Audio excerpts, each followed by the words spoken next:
This is Two Ladies Midwest Adventures. I'm Julietta. We are reading Heaven is for Real, and I am on chapter 16. On a sun-drenched day in August, 4-year-old Colton hopped into the passenger seat of my red pickup, and the two of us headed off to Bethlehem. I had to drive out there to bid a job and decided to take Colton with me. I wasn't particularly interested in the installation of industrial-sized garage doors, but he loved riding my little Chevy diesel because, unlike the Expedition where we had limited view from the back seat, his car seat could roll high in the Chevy and he could see everything. Bethlehem is a small farming town, 38 miles due north of Imperial, incorporated in 1887. It's fraying a bit at the edges, like a lot of communities in rural Nebraska. Its population declined as technology eats up agricultural jobs, and people have to move to bigger cities in search of work. Steered past the familiar fertilizer and potato plants that rise at the east end of Imperial, turns south towards Ender's Lake. Oh, my throat.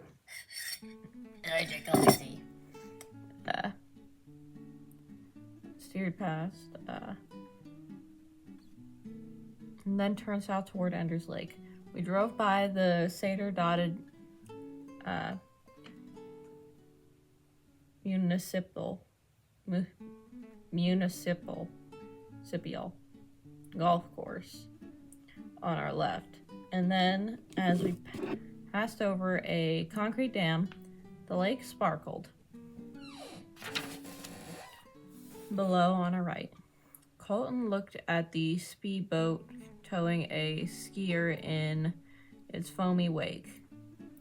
We crossed the dam, dipped down in a valley, and motored up onto the stretch of two-lane highway.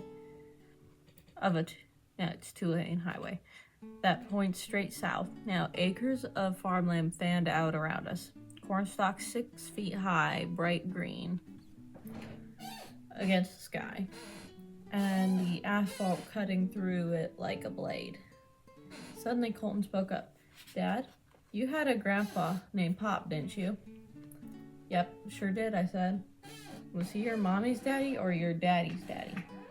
"Pop was my mom's dad. He passed away when I was not much older than you." Colton smiled. "He's really nice." I almost drove off the road into the corn. It's a crazy moment when your son uses the present tense to refer to someone who died a quarter century before he was even born. But I tried to stay cool. "You saw Pop?" "So you saw Pop?" I said. "Yeah, I gotta stay with him in heaven." "You were really close to him, huh, Dad?" "Yes, I was." It was all I could imagine. My head spun. Colton had just introduced a whole new topic. People you've lost and meeting them in heaven. Crazily enough, with all the talk of Jesus and angels and horses, I had never even thought to ask him if he met anyone I might know. But then why would I? We hadn't lost any family or friends since Colton was born, so who would have been there for him to meet? Now this, I probably drove another 10 miles toward Bethlehem, thoughts charging through my mind. Soon the cornfields were broken by neat squares of bronze stubble wheat fields past the harvest. I didn't want to make the same mistake I had made when I'd put ideas in his head. That people had to die, for example, for being admitted to heaven. I didn't want him just feeding me back stuff to please me. I wanted to know the truth. On the left, a quarter mile off the road, a white church steeple seemed to rise from the corn. St. Paul's Lutheran Church, built in 1918. I wonder what people of this long-standing local fixture would think of the things our little boy has been telling us. Finally, we crossed on into Dunny County. I was ready to start asking some open-ended questions. "Hey, Colton," I said, He turned from the window where he had been watching a pheasant pacing us amid the corn rows.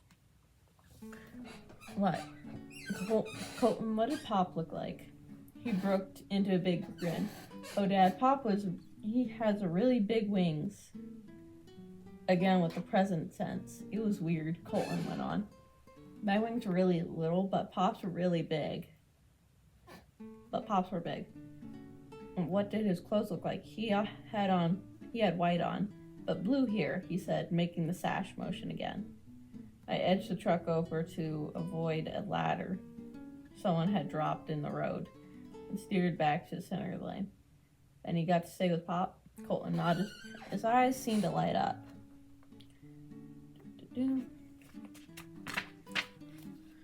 When I was a little boy, I said I had a lot of fun with Pop. I didn't tell Colton why I spent so much time with Pop and my grandma Ellen on their farm in Ulysses, Kansas. Sad truth was that my dad, a chemist who worked for Kerr McGee Petroleum, suffered from bipolar disorder. Sometimes when his episodes got bad enough, my mom, Kay, an elementary school teacher, had to put Dad in the hospital. She sent me to Pop's to shield me from that. I didn't know I was being shipped away. I just knew I loved roaming the farm, chasing chickens and hunting rabbits. I spent a lot of time with Pop at their place in the country, I said to Colton. I rode on the combine and the tractor with him. He had a dog and we'd take him out and hunt rabbits. Colton nodded again. Yeah, I know, Pop told me. I didn't know what to say. The dog's name was Charlie Brown, and he had one blue eye and one brown one. Cool, Colton said. Can we have a dog like that? I chuckled. We'll see. My grandfather, Lawrence Barber, was a farmer and one of those people who knew everyone and whom everyone considered a friend. He started most of his days before dawn, beating it from his farmhouse in Ulysses, Kansas, down to the local donut shop to swap stories. He was a big guy.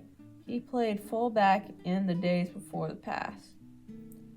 His wife, my grandma Ellen, the same grandma who had sent money to help with Colton's hospital bills, used to say it would take 4 or 5 tacklers to bring Lawrence Barber down. Pop was a guy who went to church only once in a while.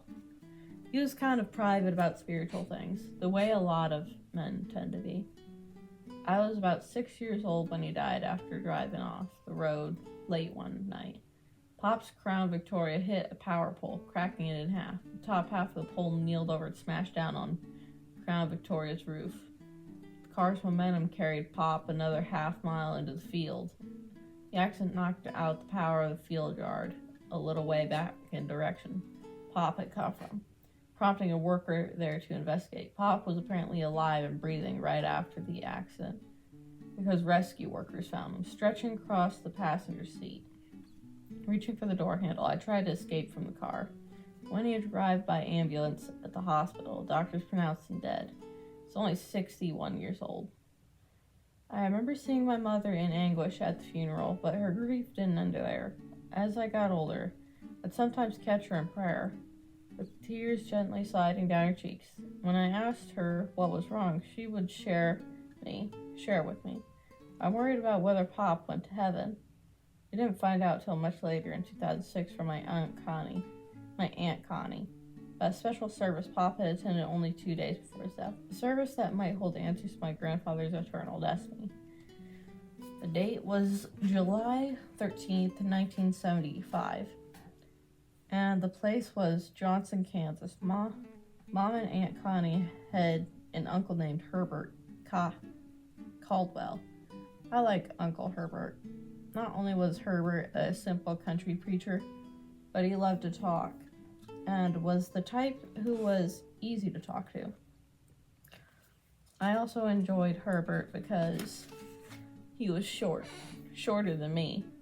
Looking down to visit with anyone happened to be so rarely for me that even the opportunity feels like a privilege. Uncle Herbert had invited Pop, Connie, and many others to reveral services he was leading in his little country church. From behind his pulpit in the Church of God of Apostolic, I think just Apostle Faith, Herbert closed his message by asking himself if anybody wanted to give his life to Christ. Uncle Herbert saw Pop raise his hand. Somehow that story never made it back to my mom, and she worried about it off and on for the next 28 years. After we got home from Bethlehem, I called my mom and told her what Colton had said. That was on Friday. The next morning, she pulled into our driveway, having made the trip all the way down from Ulysses to hear that her grandson had to say about her dad.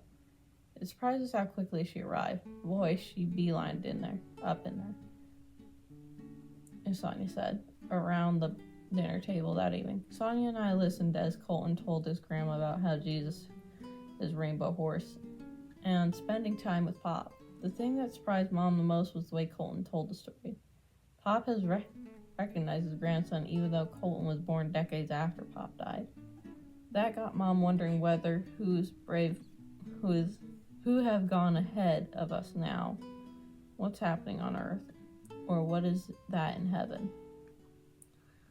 We'll know our loved ones, even those we didn't get to meet in life, by some next life way of knowing we didn't enjoy on earth. Then Mom asked Colton an odd question. Did Jesus say anything about your dad becoming a pastor? Just as I was wondering privately why in the world something like my vocation would even come up, Colton surprised me when he nodded enthusiastically. Oh yes, Jesus said he went to Daddy and told him he wanted Daddy to be a pastor, and Daddy said yes, and Jesus was really happy. I just fell out of my chair. I just about fell out of my chair.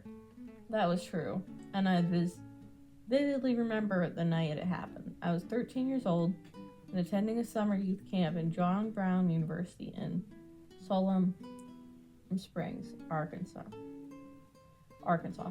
At one of the evening meetings, Rev Orville Butcher delivered a message about how God calls people to ministry and uses them to do his work all over the world.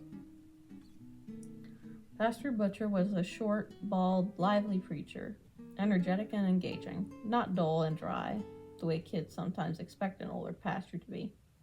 He challenged the group of 150 teenagers that night. There are some of you here tonight whom God could use as pastors and ministries. Missionaries. The memory of that moment of my life, was one of those crystal clear ones, distilled and distinct. Like the moment you graduate from high school or your first child is born. I remember the crowd of kids faded away, and the reverend's voice readed to the background. I felt a pressure in my heart, almost a whisper. That's you, Todd. That's what I want you to do. There was no doubt in my mind that I had just heard from God. I was determined to obey. I turned back into Pastor Butcher just in time to hear him say that if any of us had heard God that night, if any of us had made a commitment to serve him in ministry, we should tell someone about it when we got home, so that at least one other person would know. So when I got home from camp, I walked in the kitchen. Mom, I said, when I grow up, I'm going to be a pastor. Since that day, decades before, Mom and I had revisited the conversation a couple times. We never had told Colton about it. That is the end of chapter 16.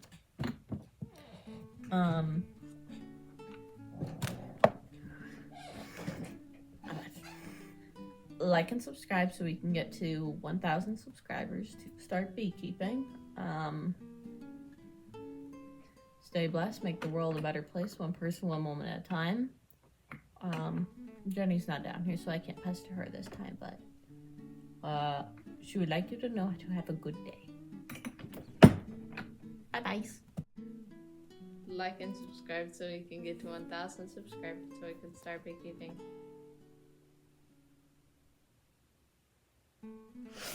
Okay.